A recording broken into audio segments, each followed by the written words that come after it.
जिन्दगीभरि नसोचेको कुरा आज पुरा भइदियो। मैले चाहिँ सुरेश दाइलाई भेटी टमेटो सुजको होइन, आज चाहिँ हामी जान लागेको थियौँ लगर हिलतिर घुम्नलाई भनेर। यता चाहिँ कुल भाइ निराज पनि छ।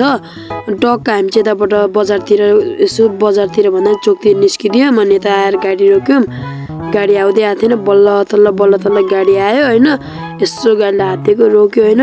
मान्छे त लोत प्याक रहेछ। अनि केही छैन भनेर एकैछिन उभिएर हिँडिरहेको थियो। अनि एकछिनको यात्रापछि मैले चाहिँ सिट पाएँ। अनि हाम्रो निराज चाहिँ मस्त उभिएर बसिरहेको थियो। आउँ त यता भनेको नआउने रे। ल ठिकै छ भनेर अनि हामी चाहिँ यताबाट झर्दियौँ होइन। हाम्रो झर्ने ठाउँ पनि आइपुगिसकेको थियो। कहाँनिर झऱ्यो भन्ने ठान्नुहुन्छ होला होइन। अहिले चाहिँ हामी सुन्दार झरिरहेको छौँ। अनि टक्क सुन्दार झरेर अलिअलि अगाडि हिँडिरहेको। यसो अगाडि डर रहेछ। तर के गर्नु, हामीसँग त पैसा छैन। हामी त हेऱ्यो भन्ने पाराले हामी त मस्त हेर्दै हिँडिदियौँ।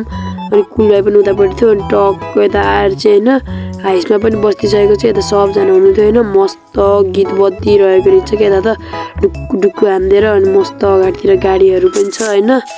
गीत चाहिँ फेरि कति नै राम्रो भन्नुहुन्छ होला, ल सुन्नु।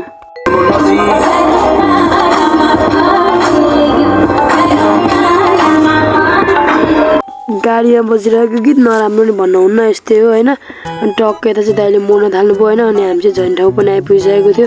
अनि हामी चाहिँ टक्क ढोकासोका खोलेर अनि निराज पहिला झऱ्यो होइन। अनि म पनि टक्क झरिदियौँ होइन।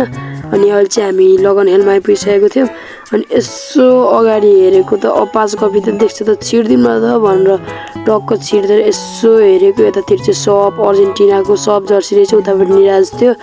अनि यसो अगाडि आएर अनि यसो हेरेको दाइ त यतै हुनुहुँदो रहेछ। अनि हामीले चाहिँ दाइलाई भेटिसकेको छौँ।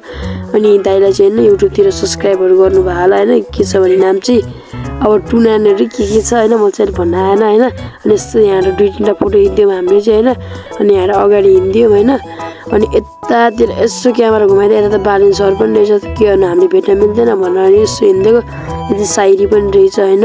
पुरै के रहेछ साइरी चाहिँ। अनि टक्क लास्टतिर खुसी लागिरहेको थियो सुरेश दाइलाई भेटेर। अनि यहाँ हिँडिदियौँ हामी चाहिँ हिँडिरहेको थियौँ। अनि यसो सबतिर हेरिदिएको, सब डेकोरेसन रहेछ। अनि अगाडि आएर यसो हेऱ्यो कि एप्पल स्टोर त रहेछ हेर्न त। अनि हामीले पनि केही छैन भनेर प्रणेश दाइसित मैले एउटा फोटो खिचिदिएँ। अनि फेरि निराजले पनि एउटा फोटो खिच्यौँ। प्रणेश दाइलाई चाहिँ अनि लाइक कमेन्ट सब्सक्राइब गर्न नभुल्नु होला। यता चाहिँ भोक लागेर मोमो खान थालेको। निराजको चिकन मोमो नआएर बसिरहेको थियो। मैले चाहिँ मस्तले खान थालिदिएँ। गम मोमोसम्म पनि खाइदिएँ। टक्क त्यताबाट हिँडेर घर आएको त पुरै 10 रुपियाँको राजा नोट देखाउँछ त। आजको लागि यति नै, एन्ड बाई।